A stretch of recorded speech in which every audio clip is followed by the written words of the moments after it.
கொல்லா சிவனை வணங்கி முப்பெரும் தெய்வங்களை பணிந்து முக்கணிகளை பிழைந்து முத்தமிழோடு கலந்து பேச்சிலே சிறந்து தருகிறேன் விருந்து.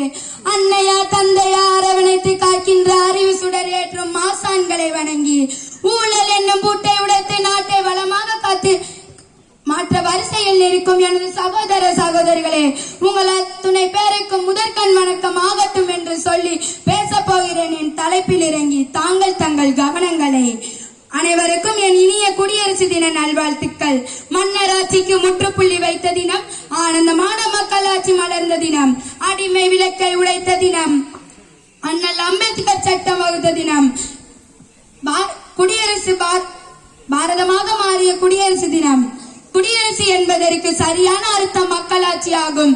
குடியரசு என்பதற்கு அமெரிக்க ஜனாதிபதி ஆபிரகாம் லிங்கன் மக்களுக்காக மக்களுடைய மக்கள் அரசு என்ற மிக சரியாக இலக்கணம் வகுத்தார்.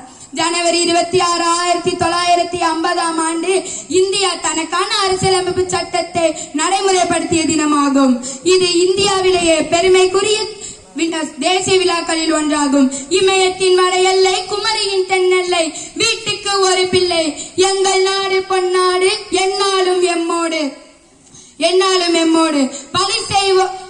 கொள்ளை செய்வோரை பழி செய்வோம் பூண்டோடு, கொள்ளை செய்வோரை பழி செய்வோம் பூண்டோடு. பகை விரை விடமாட்டோம், வலைதனில் விடமாட்டோம், உரிமையை தரமாட்டோம், விடுதலை விதை போட்டோம் என்னும் கண்ணதாசன் வரிகளை இந்நாளில் நினைவு கூறுவோம். சாதி மத வேறுபாடு ஒழித்து குடியரசு தாயின் பாதம் பணிந்து ஒற்றுமையில் நீ உயர்த்து. சுதந்திர காற்றை நேசிப்போம், தியாகிகள் வரலாற்றை வாசிப்போம். வெற்றியோ தோல்வியோ எதுவரையிலும் கடமை செய்வோம். முயற்சியும் பயிற்சியும் நம் கையில், முடிவு எப்போதும் இறைவன் கையில். முயற்சி என்னும் விதையை விதைத்துக் கொண்டே இருப்போம்.